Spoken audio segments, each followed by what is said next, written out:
Boa tarde, gente. Posso começar, Joyce? Boa Pode sim, tarde. Dani. Boa tarde. Tá bom, obrigada. Boa tarde, gente. Eu sou a Daniela, diretora de Relações Institucionais e Comunicação aqui do SABEDES. Eu queria, em primeiro lugar, agradecer a presença de vocês. A gente tem aqui 1 hora e meia para a gente falar de algumas perguntas, na verdade, a gente esclarecer algumas perguntas sobre COP, e eu gostaria de ir até direto ao ponto para a gente poder aproveitar essa 1 hora e meia da melhor forma possível, tanto da nossa parte, esclarecendo alguns pontos que foram apontados numa pesquisa que nós fizemos, e tanto as perguntas que vão surgir agora, tá? Então, eu vou começar passando por o objetivo desse evento. Esse workshop, ele, naturalmente, é um importante comprometimento nosso com as COPs ao longo dos anos, e especialmente esse ano, por sermos o país sede, né, resolvemos fazer uma mobilização de comunicação em relação à COP como um todo, as informações da COP como um todo. Né? E como é que surgiu esse encontro? Eu acho que é importante compartilhar com vocês. Nós fizemos uma pesquisa com os principais jornalistas e veículos de comunicação para entender a real relevância desse workshop. Né? Então, os temas que a gente vai abordar hoje, eles foram definidos de forma colaborativa. Foram mais de 50 jornalistas que responderam um questionário que a gente preparou para prepararmos o conteúdo desse encontro. Então, hoje, a gente passa por questões iniciais de como funciona uma COP, até temas um pouco mais complexos, como o papel das empresas na conferência, os desafios a serem enfrentados para a realização, e como uma COP continua sendo um instrumento importante, né, relevante no combate à crise climática. Tá?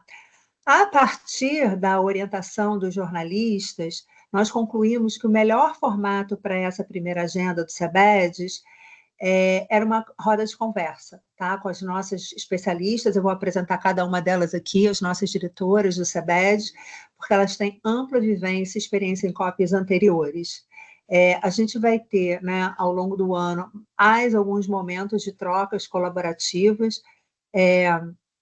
Uma delas vai ser um esquenta da COP30, mas esse workshop ele é não exaustivo. A gente vai ter essa primeira parte, a gente vai ter uma segunda parte com outros temas que surgiram na pesquisa que a gente fez, e esse esquenta aqui para a COP30 em outubro. Tá? A gente adoraria que vocês pudessem se conectar com o nosso WhatsApp. Ele vai ser um importante canal, né? A gente pretende que seja um importante canal direto entre nós para esclarecer dúvidas, trocar informação de alto nível sobre a COP30, e o nosso time vai disponibilizar esse link nos nossos comentários. Tá? Nesse evento também, nesse encontro que a gente está tendo, nós vamos compartilhar com exclusividade o glossário da COP. A gente montou um material que traz o detalhamento em termos de história das conferências do clima, e para apoiar essa trajetória até a COP30. O link também vai estar para download no chat. E depois, me corrija se estiver errado, Joyce, Lucas, a gente vai colocar lá no nosso site, né? Sim. Nós temos um site, né, onde a gente fez um hot site de COP30, e a nossa intenção é colocar toda e qualquer informação por lá para que possa ser consultada em todo o ano. Legal. E seja fácil para todo mundo achar. Então, se o Lucas, depois, se você quiser colocar aí o link também desse hot site, eu acho que pode ser bem-vindo. E lá que a gente vai hospedar a maior parte dos nossos conteúdos, tá? E aí, voltando aqui, como é que vai ser a dinâmica do nosso evento? Vai estar conosco aqui, está conosco aqui a nossa Vivi Romero, que é diretora de Clima, Energia e Finanças Sustentáveis do SEBEDES. Ela já teve em 18 COPs e 6 COPs preparatórias, que acontece todo ano em Bonn, na Alemanha. Tá? Temos aqui a nossa a Juliana Lopes, que já esteve em 6 COPs, 3 de climas e 2 de biodiversidade, e nossa diretora de Natureza e Sociedade aqui do SEBED. E a nossa Alessandra Fajardo, que ela já participou de 4 conferências do clima. Ela vem compor aqui o time do SEBED com uma visão muito bacana, que ela teve a experiência dela na Bayer e outras empresas, e hoje trabalha aqui conosco, e é a nossa Senior Advisor para a COP30 Enfim, a gente colocou, né? Acho que a Joyce colocou aqui as bios completas das nossas diretoras disponível no chat, enfim, para vocês entenderem o grau de especialidade de cada uma delas tem, né? E razão pelo qual a gente acha que dá uma super conta de tirar todas as dúvidas em relação à COP, porque a gente tem um time muito robusto aqui de conhecimento e experiência, né? Então, a partir de agora, eu vou direcionar as perguntas que os jornalistas, né, dessa pesquisa, né, que responderam dessa pesquisa que nós fizemos previamente, para cada uma delas. São aproximadamente 17 perguntas que a gente vai, que eu vou dividir, tá? E no final vocês podem fazer toda e qualquer pergunta, podem colocar no chat, podem, a gente pede que vocês indiquem, né, seu nome e empresa, né, e eventualmente se vocês estão direcionando a pergunta para alguma dessas diretoras, mas também quem não quiser se identificar, não se identifica. Eu acho que o importante é ter a pergunta e a gente poder esclarecer para todos, tá? E um aviso que o conteúdo está sendo gravado para que a gente possa compartilhar com vocês mesmos, e para aqueles que não conseguiram vir ou também até se inscrever, tá? E no final a gente vai avaliar o evento rapidinho aqui no Mentimeter, super rápido. Então agora eu vou direto ao ponto. Vivi, eu vou começar com você, tá? Se você quiser falar alguma coisa antes disso, mas a sua pergunta é: o que é uma COP e como se dá o seu processo? Obrigada, Dani. Boa tarde a todas e todos. Ótimo estar aqui nessa oportunidade, né, de traduzir um pouco o conceito e os bastidores do que acontece nas COPs. É sempre um desafio nivelar o conhecimento, porque tem informações mais básicas, mas também tem algumas de conteúdo estratégico e para um perfil amplo, né? Então, vou trazendo aqui algumas informações mais básicas, sempre tentando ter uma conotação, né, do viés de a importância para o setor empresarial e também o que significa hoje a COP no Brasil. Então, basicamente, né, a COP é o órgão supremo de decisão da Convenção Quadro das Nações Unidas sobre Mudança do Clima. É importante reforçar que a Convenção Quadro, né, o UNFCCC, na sigla em inglês, veio de uma iniciativa em 92 no Rio de Janeiro, com a Cúpula da Terra, na qual foram criadas 3 convenções: a UNFCCC para clima, a Convenção de Diversidade Biológica, CDB, e a UNCCD, que é a de combate à desertificação.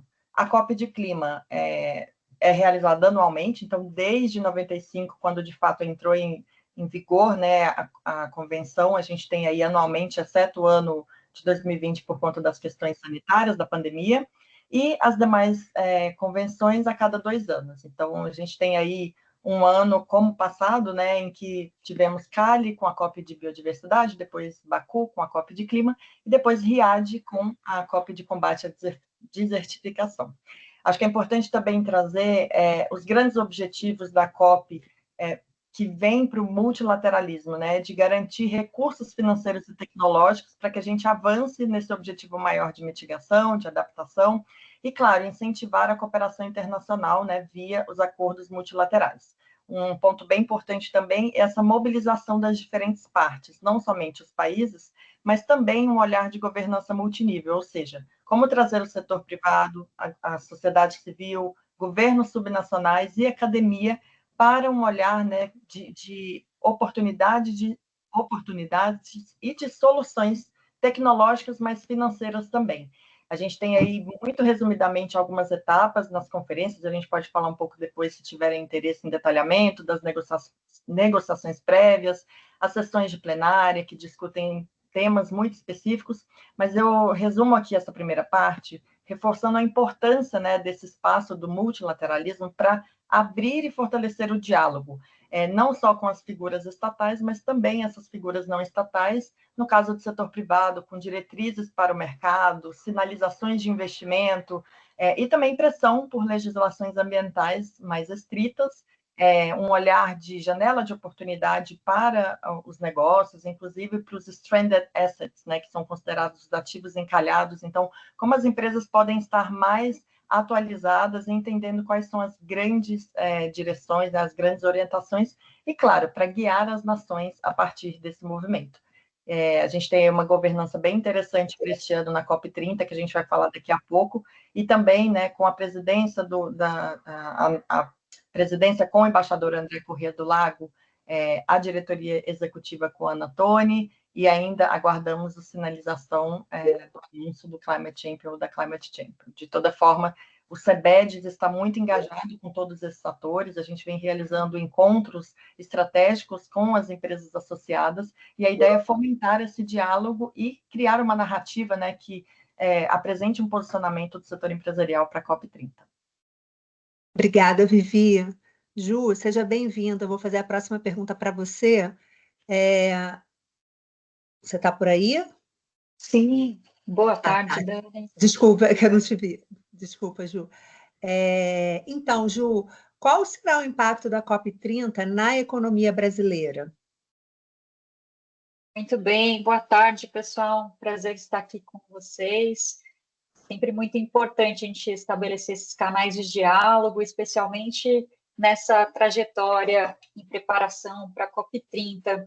Trazendo aqui para o aspecto do impacto da COP30, acho que são múltiplos fatores, né? Olhando mais diretamente, sem dúvida, uma janela de oportunidade sem precedentes para a discussão de uma economia sustentável, verde, e também, além dos impactos diretos naquele território, né? Então, em termos de infraestrutura, economia local e turismo, isso, sem dúvida, são os impactos mais diretos. Mas, para o Brasil, em especial, é uma oportunidade de liderar, pelo exemplo, essa transição para uma economia positiva para o clima, natureza e pessoas, né? Então, a gente acredita muito que, com o apoio do setor empresarial, a gente pode também orientar o debate para além da COP30 e ter um legado de fato. Então, as COPs em si, elas têm uma agenda muito voltada à negociação, mas tão importante quanto a negociação é tudo o que acontece ao redor, né? Então, as articulações que se formam, as possibilidades de parceria e, precisamente desde a COP26, ela inaugurou uma agenda de ação e isso ganhou muita força, né, desde então, desde a COP26 em Glasgow, liderado aí pelo Reino Unido. Então, toda essa agenda de ação voltada para o que, no jargão das Nações Unidas, são considerados os atores não-Estado, ou seja, todos aqueles que não são nações, setor empresarial, governos subnacionais, que têm um papel fundamental para materializar esses compromissos climáticos em ação concreta. Então, dentro dessa agenda de ação, há muita oportunidade de deixar um legado, desde a atração de investimentos, por exemplo. Então, o fato de ter uma COP no coração da Amazônia é muito simbólica, é uma conquista também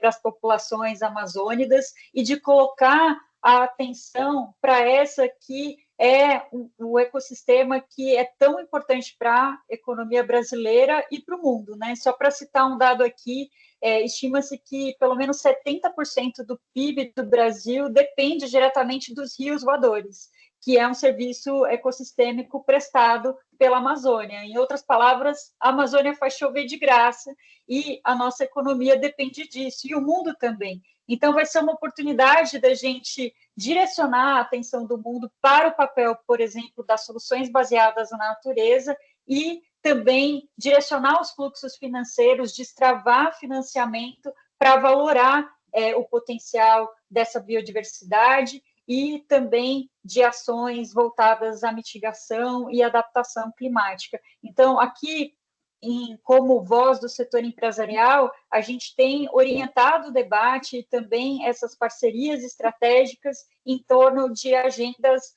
macro que têm convergência para acelerar também essas parcerias e destravar financiamento para áreas emblemáticas para esse novo modelo de desenvolvimento socioeconômico em bases sustentáveis. Excelente, Ju. Super obrigada. Ale, seja bem-vinda. E aí a pergunta para você, né, sendo uma pessoa que veio de uma empresa também multinacional e tendo participado de algumas COPs por lá, por que a COP é tão importante localmente e globalmente? só para quem chegou agora, gente, só queria esclarecer. Na pesquisa que a gente fez aí com mais de 50 jornalistas,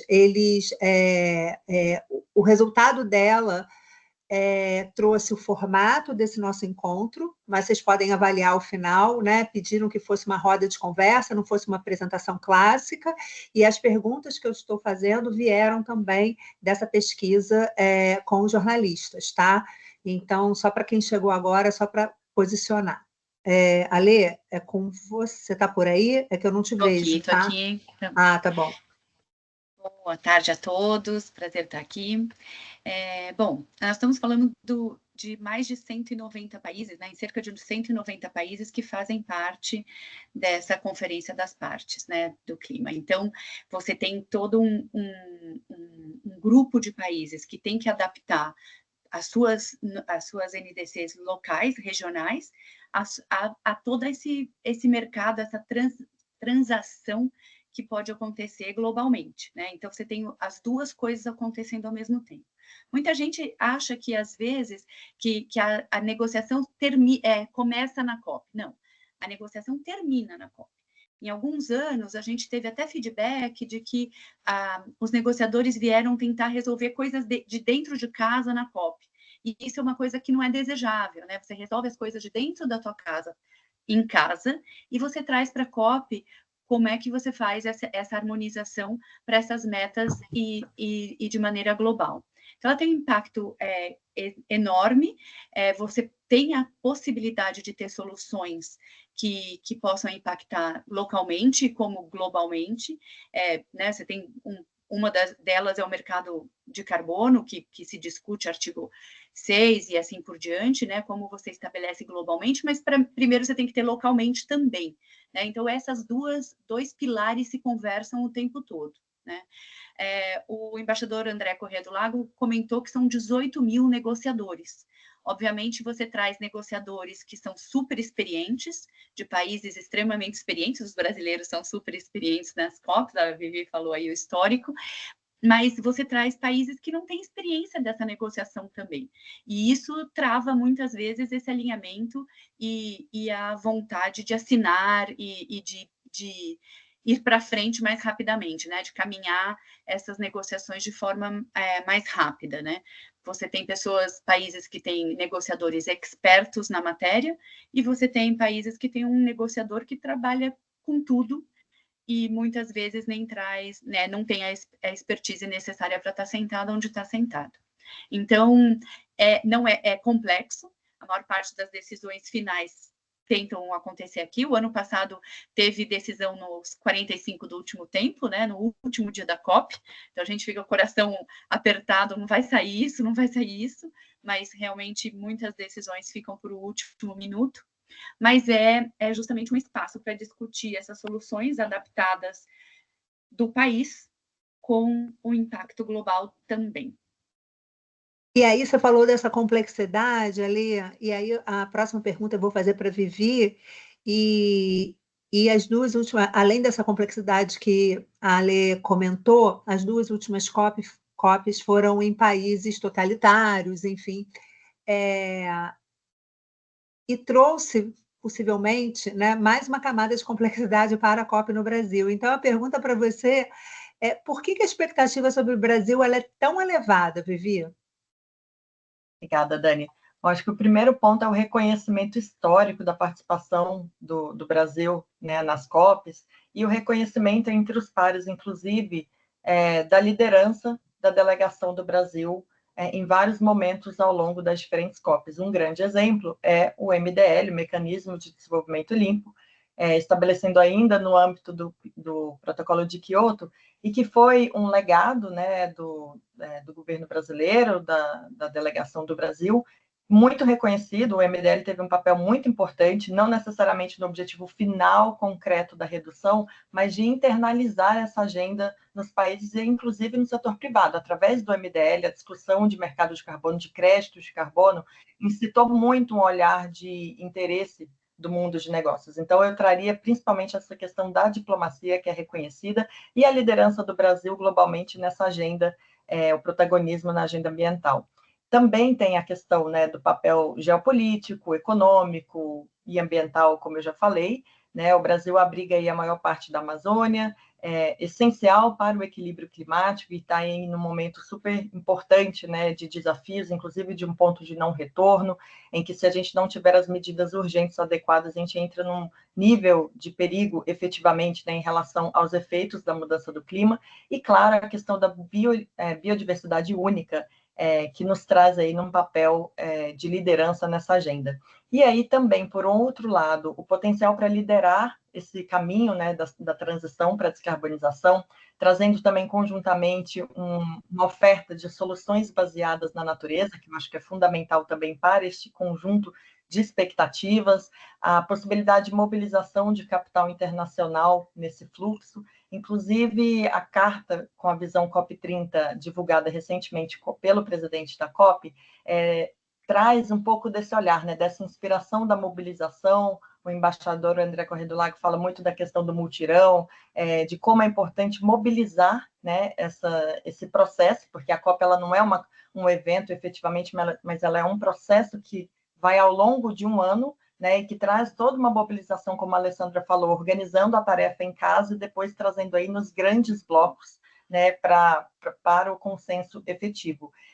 E a gente também vem olhando, a partir desse direcionamento, né, da carta do embaixador, alguns temas macro e também como a expectativa de divisão dos grandes temas, né? Então, por um lado, a gente tem aí os eixos da negociação, liderado pelo presidente da COP, e também mobilização com os chefes de Estado. Por outro, a gente tem a agenda de ação, com uma mobilização mais ampla, multinível, inclusive com o setor empresarial, como trazer uma diversidade de olhares para a questão maior, e a parte da mobilização, né, a expectativa de uma COP social que traga, de fato, esse grande tema da justiça climática, da transição justa. Então, são expectativas que a diplomacia do Brasil tem um protagonismo histórico e que pode, de fato, alavancar e fortalecer, dados diferentes e grandes desafios que a gente tem, né, globalmente falando, em relação a essa agenda. Obrigada, Vivi. E, Ju, com toda essa expectativa em relação ao Brasil, né, você acha que a gente tem claro hoje quais são os principais pleitos ou objetivos do Brasil na COP30? A gente já consegue desenhar mais ou menos esse panorama de objetivos? Eu acho que tem algumas apostas e movimentos prioritários que o governo brasileiro tem feito, seja pela diplomacia, presidência da COP30 e também em ações articuladas em outros ministérios, né? O primeiro grande destaque fica por conta do Fundo para as Florestas Tropicais para Sempre, na sigla em inglês conhecido como TFFF, que foi anunciado na COP28, ganhando robustez e também mais alianças, né, outros países parceiros. Então, essa é uma das grandes apostas do governo brasileiro. E é muito estratégica, justamente pelos dados que a gente se referia antes, né? As florestas têm um papel fundamental, tanto do ponto de vista de mitigação quanto de adaptação. Mitigação, só para dar um dado, né, pelo menos 1/3 das emissões globais podem ser neutralizadas por meios naturais. Então, aqui é toda a agenda de soluções baseadas na natureza.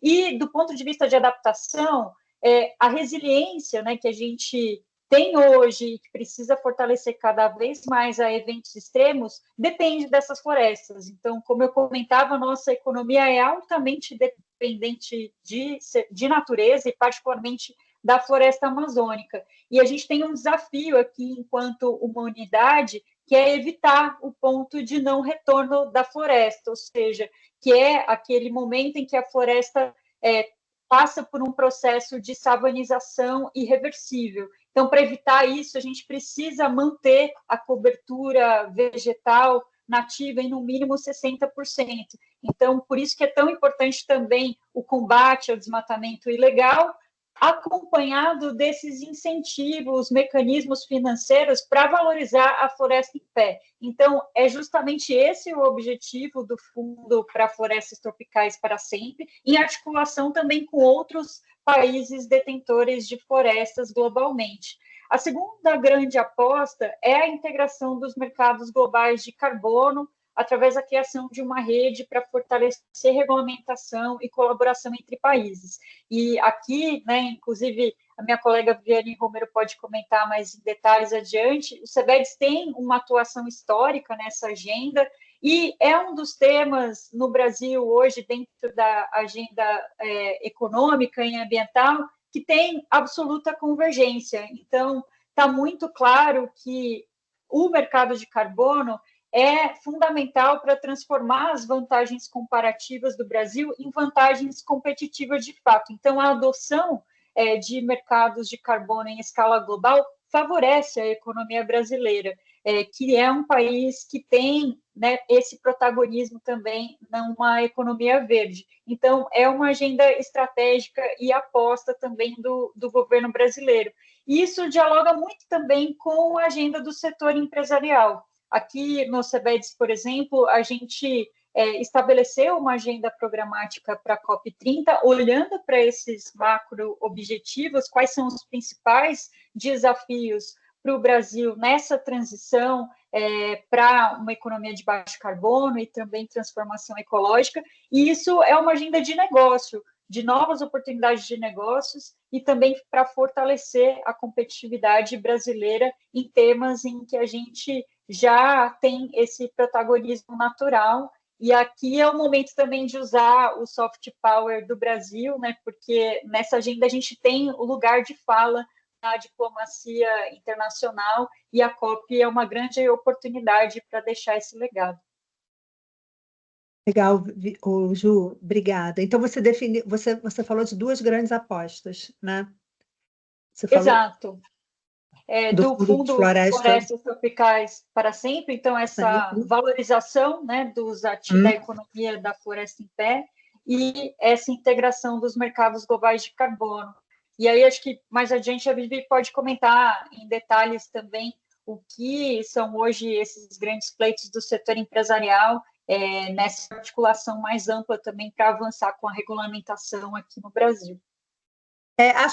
Vou até pular você, Ale, que eu ia fazer uma pergunta para você, mas eu vou engatar na Vivi, porque aí já faz o gancho, né? Então, dos principais pleitos do setor empresarial na COP30, o que não pode faltar? E aí já conecta com esse ponto da Ju. Ótimo. Bom, acho que o principal é uma clareza, efetivamente, né, para uma concretude dessa agenda de implementação. Então, a gente vem aí em um histórico das negociações muito voltadas para a regulamentação de pontos muito importantes, como o artigo 6º, relativo ao mercado de carbono, instrumentos de mercado, como critérios de financiamento. Então, a gente tem aí um avanço super importante nessa agenda de financiamento para destravar fluxos, né, mobilizar recursos, tanto público quanto privados, e o setor privado, nesse sentido, não como uma parte ali com algo vinculante, mas com um papel de dar escala a essas soluções tecnológicas também. Então, é esperado uma maior ambiência política para que esses fluxos de mobilização de recursos sejam colocados, né, apostos, e também desdobramentos da NDC, né, da nova Contribuição Nacionalmente Determinada do Brasil, que traz aí uma meta climática economy-wide para todos os setores. Então, todos os setores da economia real têm, né, uma atribuição efetivamente ali perante. Então, quais são essas implicações?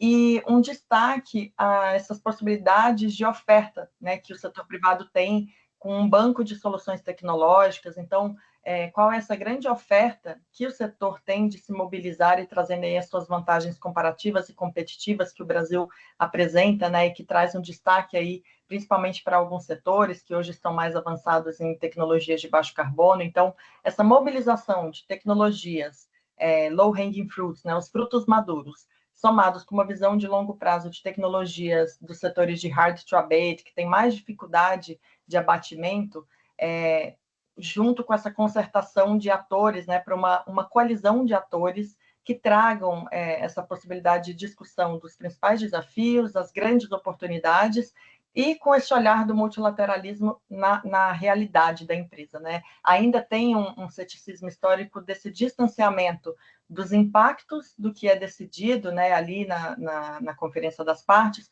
e o que de fato implica hoje. E a gente sabe que tanto por um lado de risco, a ciência já vem, né, cada vez mais reduzindo essa incerteza em relação aos riscos, ou seja, a necessidade de mobilização para reduzir riscos, mas também como uma janela de oportunidade para novos negócios. Então, os setores, né, com maior protagonismo, os agentes com maior protagonismo, de se reforçarem, né, e se destacarem globalmente como provedor de soluções. Então, o setor empresarial tem, claro, essa expectativa de mobilização conjunta, de apresentar essas grandes soluções para dar escala, mas também dessa mobilização de recursos que deve vir, né, agora, principalmente com a discussão de financiamento. A gente tem um grande tema na COP, que é o NCDF, que é essa sigla, sopa de letrinhas que a UNFCCC usa muito, mas que é a nova meta quantificada coletiva sobre financiamento climático. Então, o que isso significa na prática, né, para mobilizar esse 1,3 trilhões de dólares que a gente precisa efetivamente num conjunto como um todo para alcançar o objetivo maior do Acordo de Paris. Por último, Dani, finalizo aqui também com um ponto super importante de também interesse direto para o setor privado, que é a adaptação.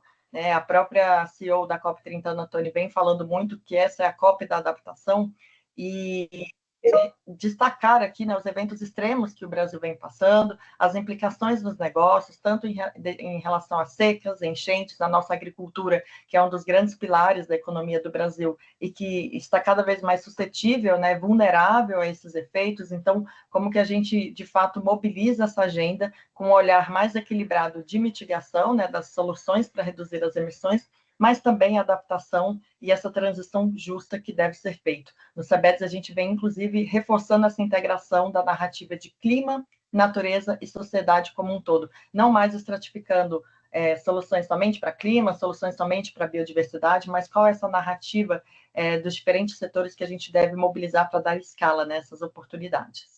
Eu vou mexer aqui no roteiro também, Vivi, vou aproveitar aqui, porque você falou de narrativa, falou dessa convergência, e você esteve, né, o SEBEDS esteve com a Ana Toni na semana passada, no encontro junto com as associadas, e a gente está no encontro de comunicação aqui, né? E junto com os jornalistas, nós chamamos os times de comunicação para estarem conosco.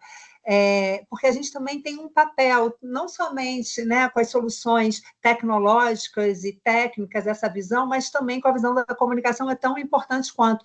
E aí eu queria, Vivi, que você comentasse, né, o que a Ana Toni convocou o SEBED para ajudá-la, tá? Mas o que ela falou sobre comunicação? Acho que é super importante, né? E a comunicação para fora também. Como você esteve lá, você tem mais propriedade para falar.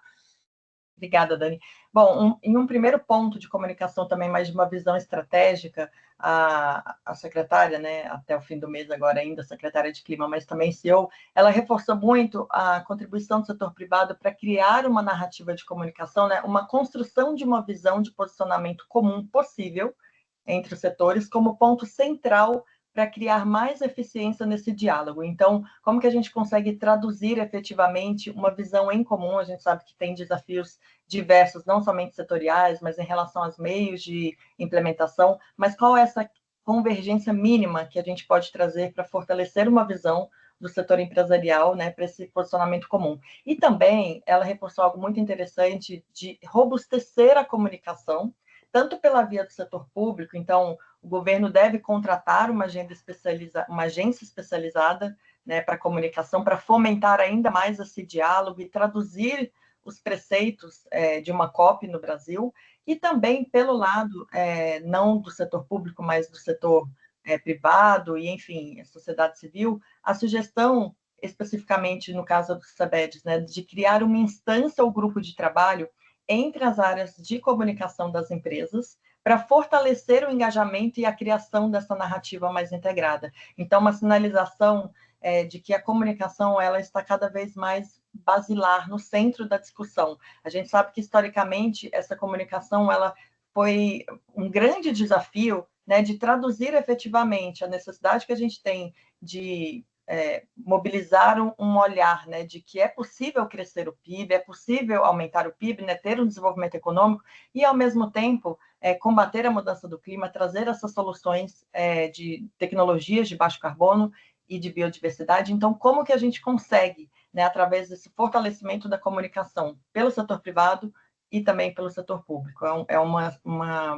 Um possível desdobramento aí que a gente poderia pensar, né, Dani, para os próximos tempos aí, com a participação de quem está aqui com a gente hoje, nessa via, né, do jornalismo, da comunicação efetiva e também traduzindo para a visão de negócios. Exato, Vivi. A gente está montando um plano de comunicação que a gente vai apresentar também para as nossas associadas. E eu também achei particularmente interessante, Vivi, quando a Ana Toni traz, nos convida a colocar a nossa comunicação também em inglês e espanhol para fazer com que os ouvidos do mundo escutem as nossas mensagens, né? E tem muito a ver com a primeira pergunta para ler, dessa questão local e global. Nós não estamos numa COP no Brasil para o Brasil, né? A gente está para o mundo, né? Faz parte de um processo, né, global.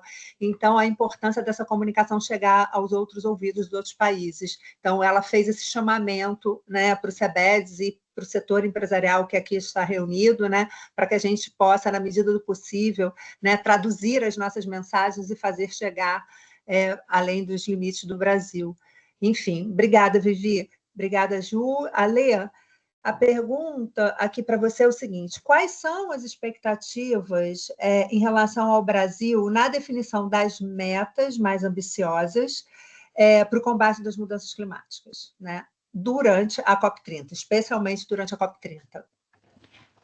Bom, eu acho que a expectativa é alta, até pelo que a Vivi colocou em relação ao histórico do Brasil, sendo um dos mais agressivos, os primeiros, né? Até a própria NDC, que tinha um prazo maior, Brasil e UK foram os primeiros a revisarem as NDCs e declararem, olha, minha NDC aqui está revisada. Então, tem esse ímpeto do Brasil de sempre estar liderando e ser um país que puxa essa agenda de uma forma mais concisa, né? Então, eu acho que continua essa expectativa, mas eu acho que aqui antes você tratou de um ponto que vale a pena, e eu acho que tem muito a ver com o que a Ana falou e que o embaixador André também, que essa é uma COP, as necessidades, as metas do Brasil são claras, e o Brasil tem dentro dessas NDCs a visão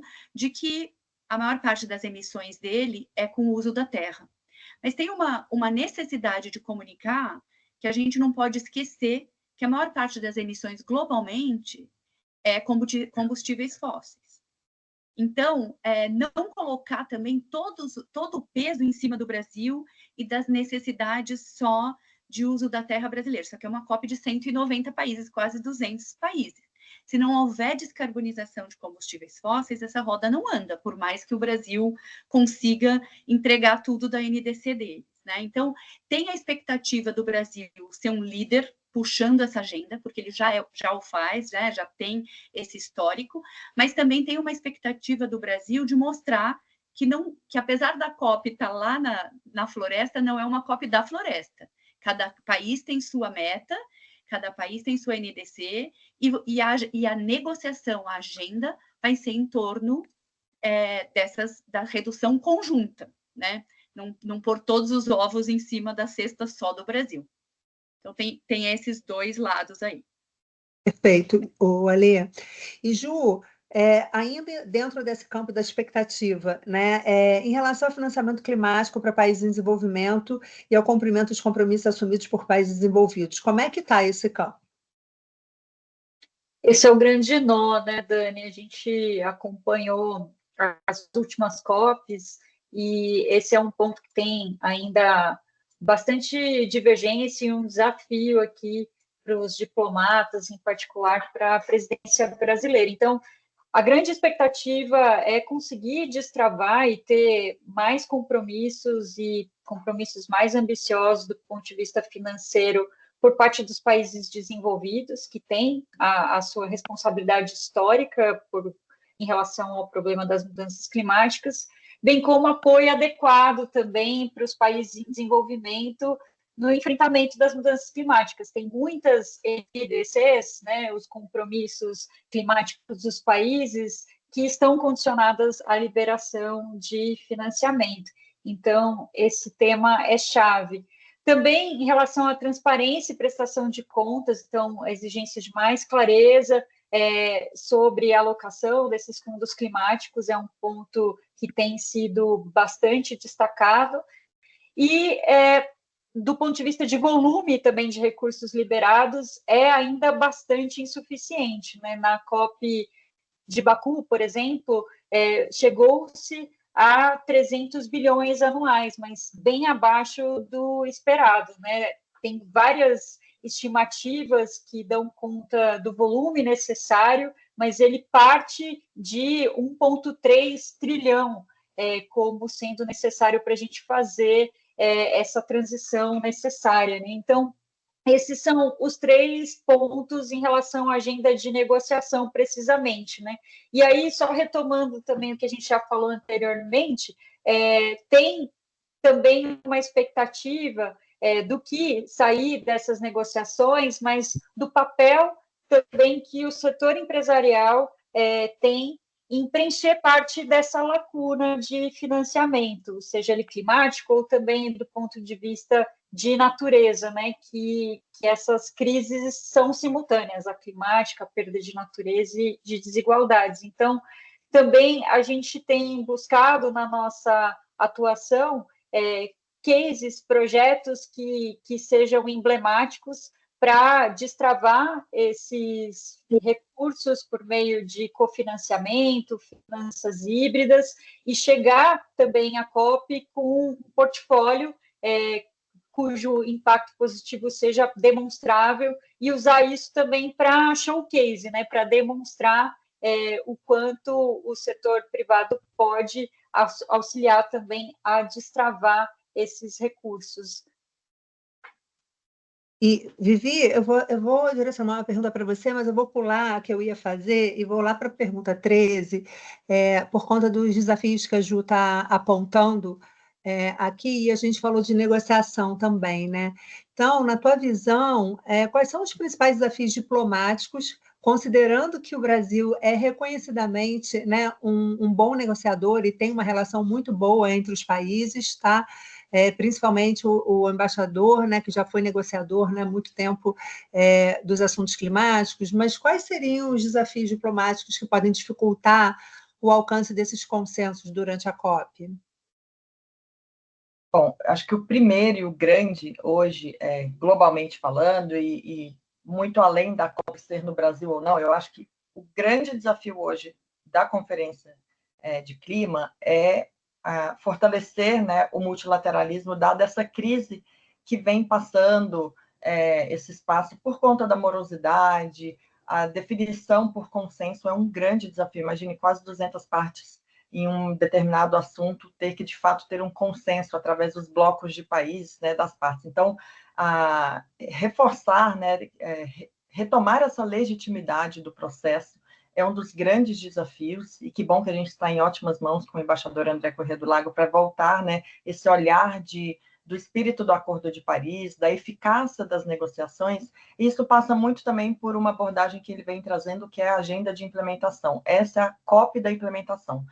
Enquanto a gente teve inúmeras COPs olhando para a regulamentação, que faz sentido, de fato, né, para trazer o livro de regras do Acordo de Paris, todo o fundamento ali, agora é o momento, de fato, de agenda de implementação. Então, trazer esses indicadores concretos, né, tanto para financiamento, para agenda de adaptação, e, por outro lado, também questões setoriais muito desafiadoras, que normalmente não são o objeto primário da COP, né? A COP não entra necessariamente em questões setoriais, mas as agendas mais amplas dos meios de implementação, quais sejam capacity building, transferência de tecnologia, financiamento. Então, um tema setorial que permanece, que agora vem, né, o grande elefante na sala temático, como a Alessandra falou, é justamente essa questão dos combustíveis fósseis, que em Dubai teve um avanço importante, expressivo, com a primeira vez de uma menção no texto sobre transitioning from fossil fuel, né, transitioning away, ou seja, como se distanciar dos combustíveis fósseis. E, assim, eu acompanhei de perto essa discussão, que foi por dias e noites, literalmente madrugada fora, várias partes reticentes, porque não queriam uma palavra tão forte, um termo tão forte no texto. Então, algumas sugestões de phase-out, que seria eliminação, né, do combustível fóssil, não foi aceita. Depois, a discussão de phase-down, né, de redução. Por fim, o mínimo, né, o denominador mínimo comum que foi possível ali foi essa frase que, de certa forma, ela é ampla o suficiente, ela não é tão assertiva no sentido de deixar claro ali a meta, mas ela é inspiradora e orientadora. E ela tem esse emblema de ter sido a primeira vez, né, na 28ª COP, que de fato veio essa inclusão. Isso tem efeitos importantes, sim, os produtores de petróleo, inclusive as últimas 3 COPs foram realizadas em países, né, com uma geopolítica muito forte para isso. Então, a gente vem também com esse desafio, né, para a COP30, é um dos desafios, entender que as 3 últimas vieram com essa conotação muito forte de lobby, inclusive. Em Dubai, a gente teve a principal delegação presente ali, foi os participantes dos Emirados Árabes Unidos, e um desafio muito grande de lobby que acaba tendo, né, nos bastidores. O Brasil teve a 2ª maior delegação, é sempre uma das principais, e esse ano, esse olhar de fortalecer o multilateralismo, de dar, né, de fortalecer o espírito do Acordo de Paris e trazer essa agenda de implementação conectando com os grandes temas, combustível fóssil, e, por outro lado, trazendo a agenda, né, de janela de oportunidades de soluções baseadas na natureza, inclusive para a transição energética justa. Então, é como se a gente vem, por um lado, com um grande elefante na sala de combustível fóssil, mas, por outro, também, essa concertação de oportunidades e de soluções tecnológicas que são possíveis nessa conexão mesmo de clima, natureza e sociedade. Um outro ponto também, Dani, para reforçar, é a crise ESG que a gente vem, né, vivenciando, com a desaceleração de temas relativos à sustentabilidade dentro de algumas empresas, globalmente falando, e a conotação disso tudo, né? A gente passa aí também por uma outra crise do efeito Trump, né?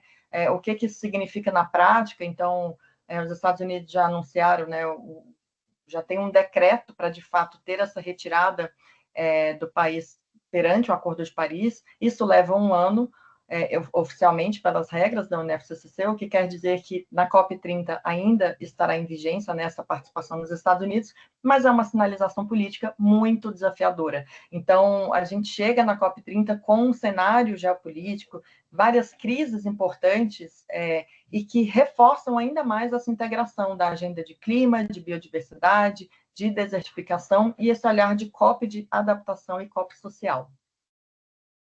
Vivi, obrigada. E, Ale, eu ia fazer essa pergunta da saída dos Estados Unidos do Acordo de Paris. Você quer acrescentar aqui aos comentários da Vivi? Eu acho que também, novamente, tem uma dicotomia. Enquanto, por um lado, o que a Vivi falou, tem um risco da saída dos Estados Unidos do Acordo de Paris, porque ele é uma nação muito forte e pode levar outros países a falar, bom, eu não quero mais, vou abrandar aqui as minhas metas, porque eu também saio, então tem esse efeito dominó que poderia ter. Por outro lado, hoje em dia, a gente tem o compromisso das empresas. O setor empresarial está comprometido. Então, e com diversos organismos e indicadores e SBTi e métricas sendo olhadas justamente para que sejam cumpridas essas metas. Então, por um outro lado, você tem, não é uma mitigação desse risco, mas um outro pilar que te fala, não, as empresas comprometidas, e é onde o CBEDS atua, né, justamente proporcionando que sejam, trazendo ferramentas, fazendo com que essas metas sejam facilmente mais atingidas, para que a gente possa ter um resultado do setor privado que corrobora com a NDC do país, né? Então, por um lado, você tem esses compromissos feitos privadamente, que leva resultados que não se apagam, né? Que o impacto do Trump sair não vai estar tão ligado ou tão grande, né, nesse impacto. Então, para mim, continua assim, não consigo tomar uma decisão de se é um grande impacto mesmo, tem um impacto desse efeito dominó, um medo do efeito dominó, mas tem um lastro de compromissos empresariais assumidos que tem um monte de organizações olhando e que as empresas não vão deixar de entregar até por outros problemas e riscos que elas possam ter de imagem ou de compromissos assumidos, né? Então, eu vejo um equilíbrio aí, entre os dois, o problema do Trump.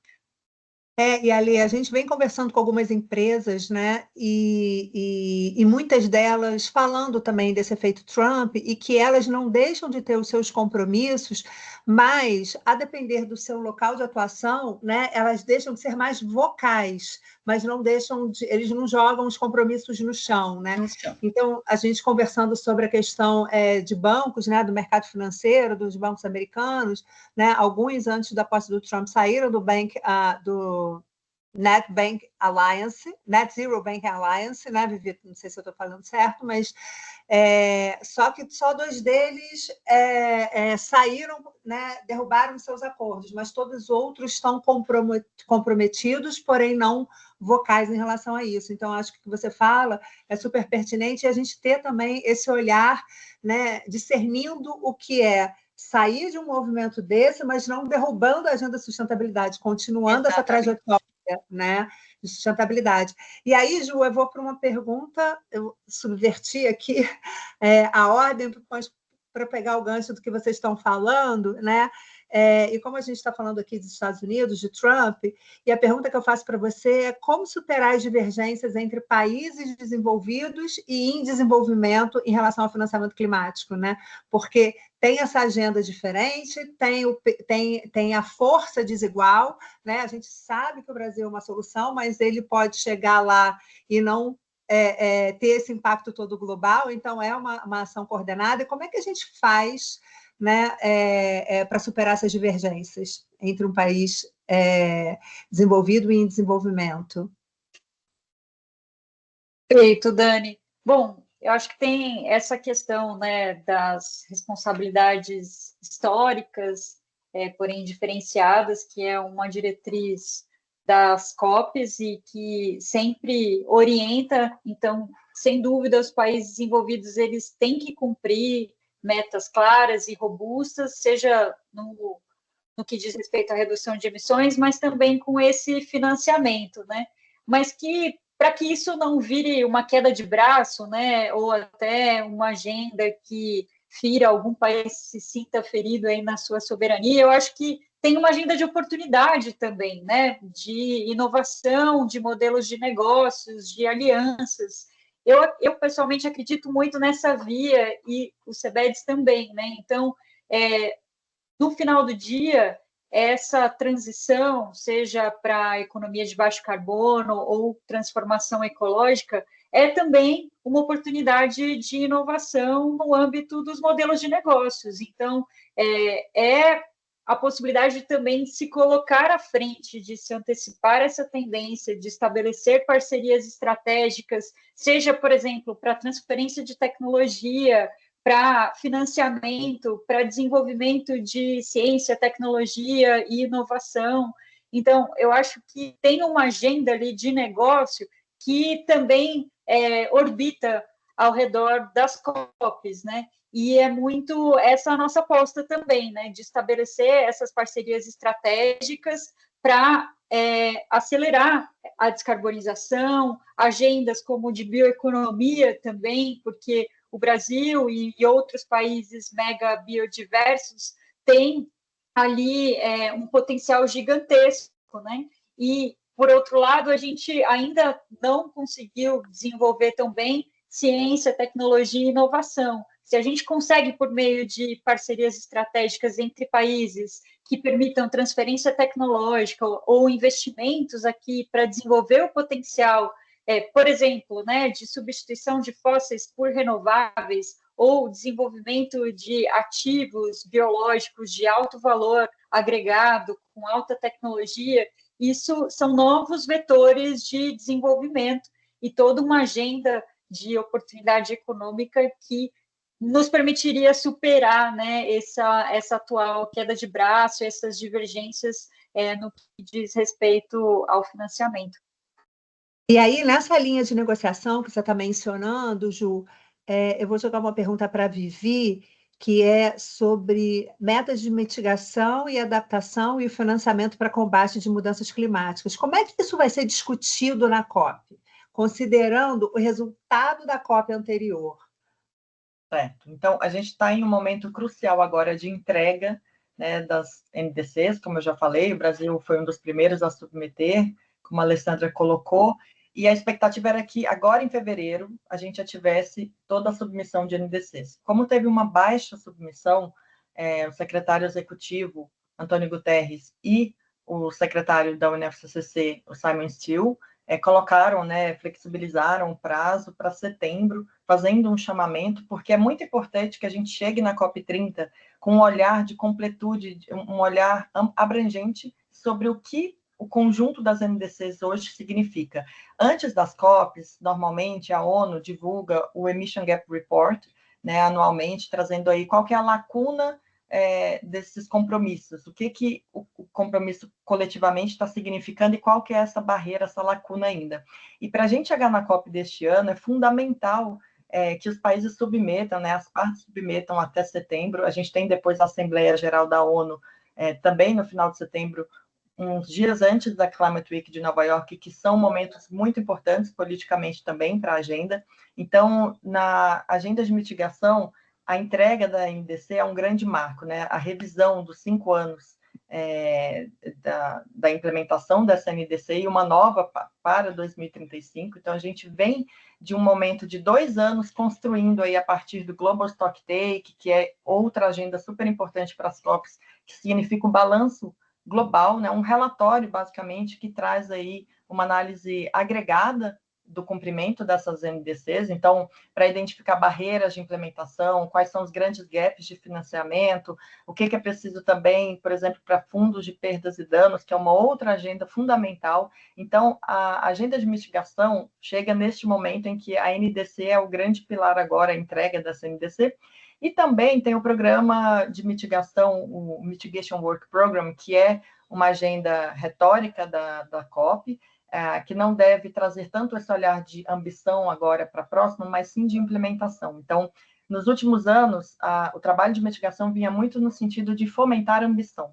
Agora é um olhar de como fortalecer a implementação, porque não adianta a gente ter uma meta super ambiciosa se ela não for implementável adequadamente. Então, a ambição no nível de implementação também é fundamental. E aí, uma outra agenda, né? A gente chega com esse tema de mitigação, transparência, como a Juliana já colocou, com os instrumentos e mecanismos de transparências finalizados. Na agenda de financiamento, avançar nessa meta quantificada coletiva, ela veio agora em Baku, mas precisa de avanços de maior clareza, como se fosse a parte da regulamentação dessa meta de financiamento, e também os indicadores, como eu falei inicialmente, da meta global de adaptação. Houve uma tentativa de retirada das negociações, por exemplo, de temas relativos à adaptação que são estruturantes. Então, há uma expectativa nessa próxima COP que a adaptação também seja abordada dentro do tema de negociação da meta de financiamento. E, por fim, a agenda de transição justa ainda é travada, segue com delegações em conversas bilaterais, mas que ainda não estão prontas efetivamente para um grande texto, né, para ter, de fato, um resultado ali contundente. Então, essa é uma outra agenda fundamental. E aí, claro, o artigo 6º, né, entra agora numa fase de implementação após 9 anos de um trabalho exíguo, incessante, né, para chegar no livro de regras para a implementação do mercado. E isso no nível amplo, né, da COP30, dos textos, da negociação efetivamente, mas a gente tem também expectativas de mobilização de agenda doméstica no Brasil para chegar até a COP30. E aí, falando no artigo 6º, similarmente, né, a entrega da regulamentação do mercado regulado de carbono, o Sistema Brasileiro de Comércio de Emissões, que é uma agenda pilar no CBEDS, desde 2016 a gente vem trabalhando para esse avanço, efetivamente, e coincidentemente, no final do ano passado, a gente teve esses 2 grandes avanços, né, no Brasil com a política doméstica, mas também com o artigo 6, globalmente falando. Então, a gente tem aí agendas super importantes, estratégicas, no nível do multilateralismo, mas também com uma implicação na política doméstica no Brasil. Perfeito, Vivi. Agora eu vou fazer duas perguntas de dois temas que a gente ainda, né, um tema que a gente ainda não tocou, a questão social. Eu vou perguntar primeiro para você, Ju, e depois para a Lê, tá? Vamos falar aqui sobre as comunidades indígenas e tradicionais, né? Como é que elas podem ser integradas às discussões da COP30 para garantir a sua representatividade? Importantíssimo esse ponto, Dani, e eu acho que a gente teve alguns marcos nesse processo, né? Você mesma já trouxe aqui que tem uma expectativa grande pelo fato de as últimas COPs terem sido em países com regimes totalitários, então o Brasil num ambiente democrático, né? E como já sinalizou a carta do embaixador André Corrêa do Lago, que convocou esse grande mutirão, então a expectativa é sim amplificar as vozes de povos originários e também do território. O marco que eu me referia foi na COP28, por exemplo, com a ministra dos povos originários, Sônia Guajajara, liderando a delegação brasileira. Então, acho que já é uma inovação notável, né? E agora, sendo a COP no Brasil, a gente com certeza pode esperar a participação muito significativa dos povos originários, comunidades tradicionais. Essa representatividade é fundamental, primeiro porque também são eles cujos modos de vida, tecnologias sociais demonstram a relação mais equilibrada com a natureza. Então, a gente tem aí uma grande inspiração para pensar esses novos modelos de desenvolvimento socioeconômico, aliando esses saberes tradicionais com ciência e tecnologia, tem muita potência aí, então é fundamental assegurar que as suas vozes sejam ouvidas, né, e amplificar também essas vozes no debate da COP. Então, representatividade, assegurar, né, esses espaços para diálogo, consulta. Aqui também no CEBEDES a gente tem esse cuidado, por exemplo, na nossa Câmara Temática de Impacto Social, um dos temas que a gente tem se dedicado bastante é de consulta livre, prévia e informada, isso tanto para empreendimentos, mas em processos multilaterais também isso se faz importante, né? E também, por fim, a questão do financiamento direto, né? Porque em relação, por exemplo, à proteção das florestas, os povos indígenas são, sem sombra de dúvida, e reconhecidamente, inclusive pelo IPCC, a manutenção de terras indígenas é uma das formas mais eficazes de enfrentamento da mudança climática, né, de resiliência. Então, garantir também o acesso a recursos para manutenção dos seus modos de vida, para atividades relacionadas à bioeconomia, por exemplo, que historicamente são lideradas por povos originários, é fundamental. Então, acho que de forma conjugada, né, essa representatividade, assegurar instrumentos de diálogo e consulta de forma combinada com financiamento e proteção de direitos e territórios, é uma agenda de pano de fundo muito importante também dessa COP. Perfeito, Ju, obrigada. E aí, Alê, de que forma a sociedade civil pode monitorar e cobrar a implementação dos compromissos assumidos no Brasil durante a COP30? Como é que se faz isso na prática, né? Porque às vezes a sensação que fica muito no campo da negociação, em alto nível, né, governamental, enfim, mas como é que a gente se engaja, né, o cidadão? A sociedade civil é extremamente alerta e participativa nas COPs, tá? Obviamente, como a Vivi falou, a gente teve 2, 3 COPs em países mais de difícil socialmente você ter atos de protestos e represálias e expor, né? Você estava aí em países do Emirados Árabes, né, que tinham um pouco mais de repressão, mas aqui no Brasil isso não vai acontecer, né? Então, a sociedade civil é extremamente ativa de apontar retrocessos, de apontar erros, de apontar falar sua meta não foi atingida e você está mudando ela. Então, ele é extremamente ativa para que a gente consiga isso. Não só as próprias ONGs que estão presentes, mas também existem organismos multilaterais, como a Coalizão Clima, Floresta e Agricultura, que mais de 300 organizações sentam, privadas e ONGs, onde está todo mundo ali tentando a um consenso, a um acordo conjunto. Então, você tem esses mecanismos, associações, o próprio CBED, obviamente, está tem empresas, mas sempre traz convidados da sociedade civil para estar nos debates, nas conversas. Então, eu vejo eles extremamente alertas em relação ao qualquer retrocesso que possa ter, a qualquer apontando esses problemas, exigindo punição e mexendo exigindo que irregularidades sejam consertadas, né, tomadas devidas proporções para isso. Eu vi que tem uma pergunta para mim e eu acho que tem um pouco a ver com isso também, porque na pergunta no chat está falando um pouco dessa coisa do Trump e da dificuldade, né, de se vai ou não, e eu acho que é bem isso, a gente tem o olhar treinado de muitas organizações que ajuda a reforçar que todas as empresas não saiam por aí voltando atrás, né? Então, eu acho que a sociedade civil tem um impacto muito grande em todos os processos, seja do próprio governo, mas seja também das indústrias, né? E a gente vê, a Vivi falou bastante de financiamento, a Ju também, e hoje a parte de florestas, de ambiente, está muito em alta, né? E tá nessa transição verde, nesse baixo carbono, e o financiamento está atrelado a isso. Então, eu vejo um pouco de menos risco de voltar muito atrás, porque você tem vários mecanismos que estão fomentando isso, né? Então, eu acho que dessa forma a gente consegue deixar o mercado ativo. Vai ser uma decisão de mercado, no final das contas. Obviamente, drill, baby drill, te faz com que você fique mais relaxado para o que você quer fazer, mas eu vejo, por outro lado, a sociedade civil falando, olha, esta regulamentação não pode cair, né? Atento a quebras de regulamentações, de decretos e leis que possam facilitar o retrocesso.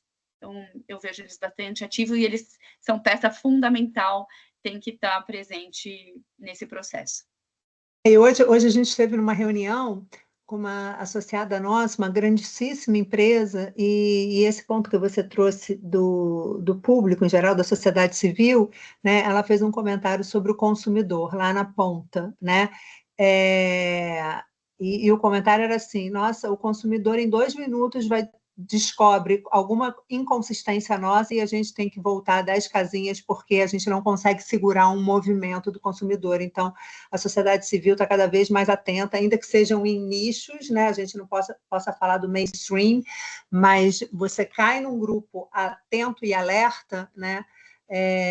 Pode você estar assinando sua sentença, né, de retrocesso. Né? Enfim, Ju, eu vou te fazer, eu não sei se Joyce, o que você quer? Que a gente já passe para as perguntas? É melhor, né? A gente passa para as perguntas e, se der, a gente faz as perguntas estruturadas, tá? Sim, eu acho Você melhor. Quer fazer as perguntas que estão aqui? Porque talvez esteja na ordem e você esteja mais atenta do que eu. Claro. Deixa eu pegar aqui a primeira. Aqui, só um minuto. É da Andrea. Aqui, isso, da Andrea Viale. A COP30 marca também os 10 anos do Acordo de Paris. Que balanço vocês fazem dessa década e da viabilidade do 1,5 graus, posto que a elevação da temperatura média global já ultrapassou essa marca? É a Andrea Viale, ela é do Valor Econômico. Posso começar? Pode. Obrigada. Eu vou fazer a visão copo cheio e copo vazio, porque acho que é importante a gente ponderar as perspectivas, né? O multilateralismo com a sua morosidade, enfim, gera uma angústia, de fato, né, com o agente concreto, o que realmente aconteceu, de fato, com o Acordo de Paris. Mas eu acho que é bem importante a gente vê por uma perspectiva, a primeira é a mobilização e articulação em relação à agenda. Nos últimos 10 anos, a gente tem uma discussão muito mais estruturada, na qual a lente climática vem sendo internalizada nas políticas de desenvolvimento, e então isso é um efeito, né, que é sempre um desafio falar que é um efeito direto, um efeito indireto, mensurar qual é o efeito na prática, mas há uma implicação importante quando a gente entende, por exemplo, no caso do Brasil, que essa agenda historicamente era muito centralizada no MMA e no MRE por anos, né, Itamaraty, Ministério do Meio Ambiente e agora Clima, que também é um grande avanço. A gente vê hoje fortemente essa agenda no Ministério da Fazenda, Ministério de Indústria, Minas e Energia. São aproximadamente 20 ministérios hoje que já têm na pasta, né, um departamento específico para clima. Então, eu vejo como um avanço muito importante essa mobilização sobre diferentes frentes. No setor privado também, a gente tem um movimento muito importante, principalmente com a COP de Glasgow, a COP26, inclusive fazendo uma relação aqui com o que já foi colocado com a retirada dos Estados Unidos. Na época também a gente estava passando por algo similar, né, com a primeira vez que os Estados Unidos se retirou do acordo, e aí veio um movimento super importante do setor privado, de outros setores, que é o We Are Still In. Essa coalizão super importante no nível multinível, efetivamente, né, na qual o setor privado toma um papel de liderança também, governos subnacionais, sociedade civil, e agora a gente vê o movimento We Are All In. Então, a crescente participação mais ativa e não reativa, né, cada vez mais esse engajamento sendo fortalecido. Ainda no Brasil, a gente vê um movimento que antes, historicamente, era muito forte no executivo, nessa agenda de clima, então a COP era uma agenda muito específica e técnica, inclusive nas COPs, efetivamente, o ambiente era muito de negociação e tecnicidade e distanciava um pouco o público mais amplo. Então, de lá para cá, com o Acordo de Paris, veio a figura do Climate Champion, né? A Laurence Tubiana foi a primeira no Acordo de Paris, e a gente vê um movimento importantíssimo para fortalecer essa participação plural. E além dessa participação, né, com os champions, de mobilizar a agenda como um todo, a gente vê efeitos importantes. No Brasil, o Poder Executivo, que era o que estava mais engajado, a gente vê agora o Poder Legislativo, então, vários projetos de lei avançando já com um olhar de lente de clima, de natureza, com um olhar social também, e inclusive no Judiciário, que é algo ainda mais recente, mas super relevante para a agenda, e não só no Brasil, mas globalmente, né, o tema de litigância climática vem sendo algo, né, de preocupação, e inclusive o setor privado globalmente também, com esse olhar, né, de reduzir riscos, enfim. Então, eu diria que houve uma movimentação fundamental, esse engajamento, né, perante o multilateralismo. Agora, efetivamente, o resultado concreto, né? A Andrea já trouxe ali esse desafio da manutenção do objetivo de 1,5 graus Celsius, ele realmente não está condizente com a ciência, então a gente tem uma lacuna muito forte, a urgência climática, a emergência climática, com o que efetivamente a gente precisa colocar em prática. Por isso que hoje, mais do que nunca, a agenda de implementação, o setor privado bem coordenado, trazendo estratégias claras, soluções tecnológicas, e o governo propiciando, né, os países com suas políticas domésticas, fomentando, né, para finanças híbridas, para transferência de tecnologia e recursos que sejam suficientemente necessários para dar escala. Eu acho que o grande desafio agora é a gente dar escala a tudo que vem sendo movimentado desde o Acordo de Paris. Obrigada, Vivi. Dando sequência aqui, a gente tem uma pergunta da Luciana Constantino. Também para você, gostaria de ter mais informações sobre o ponto que a Viviane comentou, relacionado a essa possibilidade de uma instância ou grupo de trabalho de comunicação das empresas para a COP30. Há alguma ação em andamento? Ótimo. Bom, eu vou começar e vou passar para a Dani, que está liderando, né, essa estratégia de comunicação no CEBEDS, e a Lê também, que lidera a estratégia de COP30. Mas a gente já vem mobilizando há algum tempo por diferentes frentes, né? Então, o CEBEDS trabalha com 3 pilares, né? A Capacity Building, que é a qualificação do debate, então, trazendo aí via comunicação mais assertiva, né? Como que a gente qualifica ainda mais esse debate com os diferentes elos da cadeia, os setores e atores. Uma outra frente fundamental, que é a base do nosso trabalho, o advocacy. Então, como que a gente influencia as políticas públicas nesse conjunto, trazendo aí a mobilização da comunicação assertiva. E, por fim, o eixo de colaboração e conexão entre as empresas. Então, como que a gente dá escala efetivamente. E fazendo um viés aqui específico, né, da comunicação, a Daniela já trouxe a tradução de materiais não somente em inglês, mas também em espanhol, para que a gente tenha, né, uma visibilidade ainda mais ampla do que o Brasil vem fazendo. Esse fortalecimento de um grupo para ter uma continuidade, uma recorrência, né, nessa discussão, um ambiente de qualidade, de discussão técnica e também estratégica para essa mobilização entre as empresas. E também tem casos, a gente está liderando iniciativas de cases empresariais, que eu já passo aqui para falar um pouco, que eu acho que perpassa também por uma estratégia de comunicação de como a gente quer chegar na COP. Reforçando aqui um movimento super importante que começou na COP do Egito, que é uma comunicação anti-greenwashing, um movimento anti-greenwashing que ficou muito forte desde então, e que é justamente uma comunicação que ela seja íntegra, transparente, traga os desafios, inclusive, para que a gente consiga fomentar, né, quais são as soluções, enfim, e essa clareza nos processos. Então, as empresas vêm passando cada vez mais por escrutínio, a diligência, essa diligência devida, inclusive a percepção dos consumidores mudando bastante, como já foi colocado hoje. Então, mais do que nunca, a gente ter essa estratégia coordenada, né, um posicionamento claro, é fundamental. Passo aqui para a Dani e a Lê complementarem, por favor. A gente tem uma instância, a gente tem um fórum de comunicação que nós iniciamos no ano passado, então, no momento, a gente já teve 2 encontros, tá? E a gente está engajando mais empresas, porque esse não era um grupo de pessoas que a gente tinha dentro do SEBEDES. Então, a gente vem todos os dias da nossa vida tentando fazer esse engajamento, buscando essas pessoas para estarem próximas de nós. Teremos um encontro ainda nos próximos 2 meses, específico em relação à comunicação COP30.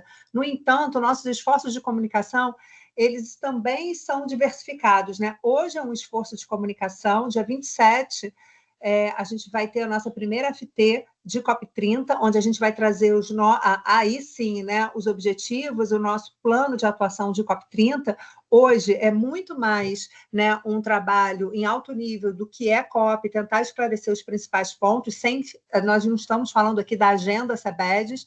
Então, nessa FT que vai acontecer na última quinta-feira de todos os meses, a gente vai trazer uma pauta evolutiva de COP30, a Alê está liderando essa FT, tá? E ela pode falar um pouquinho mais, e a gente, especificamente nesse fórum de comunicação que eu comentei, a gente vai trazer algumas pautas, a gente já tem algumas ideias, não sei se a Energisa está aí, mas ontem a gente teve uma reunião com a Energisa e trouxe uma informação e um projeto no campo de comunicação para a COP muito interessante, que talvez valesse a pena na dimensão inspiracional da gente compartilhar com as nossas empresas, mas a gente vai montar essa agenda, tá? Ali, não sei se você quer complementar algo em torno da FT. Eu acho que complementar só um pouco em relação a Vivi já explicou bastante, a Dani, mas além de levantar soluções que as empresas têm, muitas vezes prontas para ser escaláveis e não está conseguindo, então a gente tentar fazer um levantamento dessas soluções e como elas impactam e como elas ajudam na descarbonização do país. Eu vejo também que o SEBEDES também está fazendo várias parcerias com diversas outras organizações, que eu acho que vale aqui falar, como o Women in Business, como o World Business Council, que seria a associação global, né, de parcerias para que a gente possa também chegar, trazer outros componentes e outros parceiros para essa agenda de COP30, né? Então, tem outras parcerias acontecendo, e essa FT é justamente para trazer para as empresas parceiras uma visão, um pouco do que está acontecendo naquele momento, em termos de governo. A Vivi falou, né, de advocacy, de mobilidade, e até algumas dicas em termos de logística, do que a gente pode estar recebendo e pode trazer para as empresas. Outra coisa importante, que eu acho que vale a pena mencionar, é que o CEBEDS todos os anos organiza o Congresso Sustentável, e esse ano ele vai ser um congresso pré-COP, que vai acontecer no dia 1 e 2 de julho, em Belém. Então, nesse congresso, a gente vai fazer um teste não um teste, mas assim, trazer os temas mais ácidos, os temas mais relevantes para discussão. Então, todas as nossas associadas são convidadas para participar do congresso, e geralmente ele é bastante importante e traz bastante discussão para a agenda. Beleza. Obrigada, meninas. Dando sequência aqui, a Lê já tinha respondido a pergunta da Lívia, então eu vou continuar aqui. Rosimeire, só para checar, porque eu acho que agora você abaixou a mão. Tá tudo coberto aí, suas dúvidas, certo? Imagino que sim, porque ela manteve o silêncio, não sei nem se ela caiu uma hora, não sei se ela tá por aqui. A gente levantou a mão aqui, tem uma pessoa com a mão levantada, né? Isso.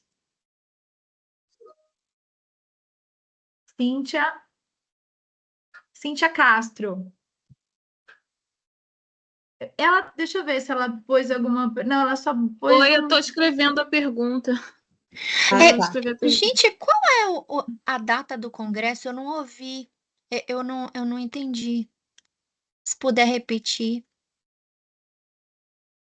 1 e 2 de julho. Em Belém. A gente vai postar aqui também, pode deixar. Obrigada. Então, vai para as perguntas, Joyce, então, que estão no chat. Isso, eu vou voltar aqui que eu tinha descido o scroll. A próxima pergunta é da Tainá, ela fala o seguinte: considerando a necessidade de discutir a descarbonização da economia e a transição para fontes limpas de energia, como vocês percebem que a pauta do petróleo na Foz do Amazonas irá aparecer nas discussões da COP em Belém? Isso pode prejudicar o soft power do Brasil na área ambiental frente aos outros países? Bom, alguém quer iniciar? Eu posso falar? Vivi, acho que você pode começar aí com coisas, as meninas complementam.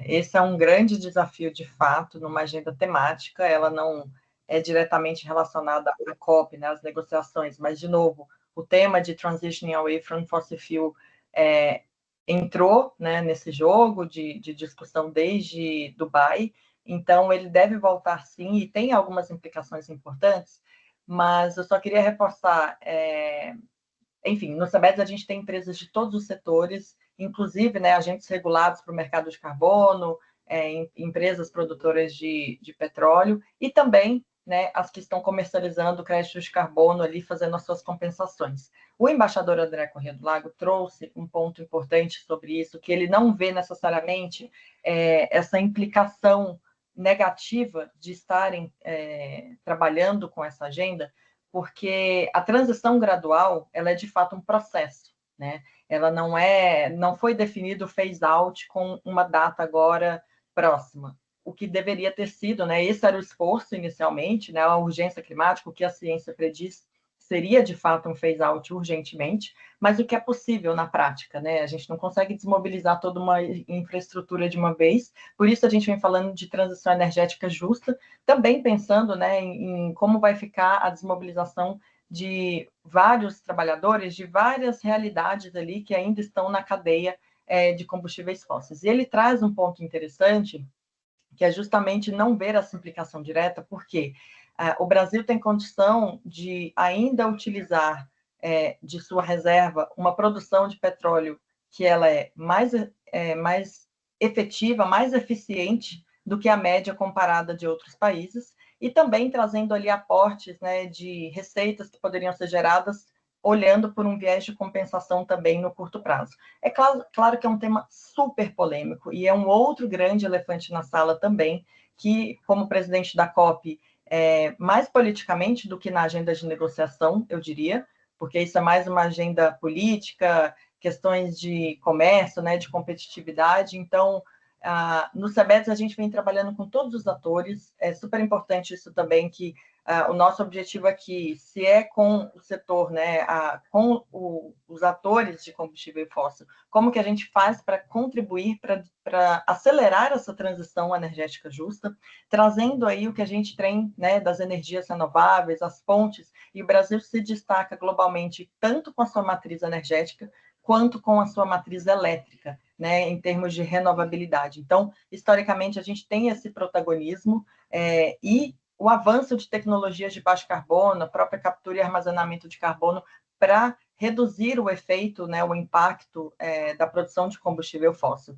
Então, resumidamente, é um tema que vai ser bem quente, não somente na COP, mas já está sendo ao longo do ano. A visão COP30, que o embaixador publicou recentemente, foi a primeira carta como presidente.